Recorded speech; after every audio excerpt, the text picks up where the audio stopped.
কথা বলি, পরের কথা বলি।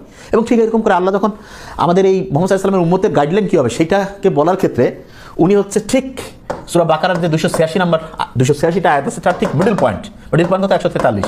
এইখানে আল্লাহ বলতেছেন যে আমি এই মোহাম্মদ সাল্লাল্লাহু আলাইহি ওয়াসাল্লামের যে উম্মত তাদেরকে হচ্ছে মধ্যমপন্থী করে তৈরি করছি।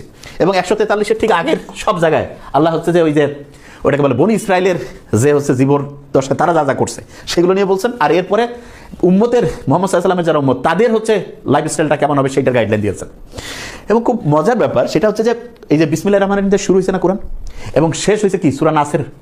বাস এই দুইটাকে যদি একসাথে করি, বিসমিল্লাহর শুরুটা এবং সূরা নাসের যে শেষ, এটার মানে কিন্তু যথেষ্ট বা পূর্ণাঙ্গ। এবং কোরআনে আল্লাহ বলছে যে কোরআনের মানে হচ্ছে যে স্পষ্ট করে বলে দিয়েছে যে জাহান্নাম যে আছে, জাহান্নামের যে হচ্ছে যে পাহারাদার হবে 19। তো এই সংখ্যাটা যারা অবিশ্বাসী হবে, আল্লাহ পরের আয়াতে বলছে এটা তাদের জন্য হচ্ছে যে তাদের সন্দেহকে আরও বাড়াই দিবে যে জাহান্নাম কত বিশাল, কিন্তু এটা মাত্র 19 জন পাহারা কেমনে দিবে। কিন্তু যারা বিশ্বাসী তাদের বিশ্বাসকে এটা আরও দৃঢ় করবে। তার মানে আল্লাহ যে কোরআন নাজিল করছেন এবং প্রথম থেকে যে চ্যালেঞ্জ দিয়েছে যে এর মতো একটা সূরা বানাও, এর মতো একটা আয়াত বানাও, এখন পর্যন্ত কেউ পারেনি, এবং এটা অবশ্যই একটা ঐশী গ্রন্থ। Thank you so much.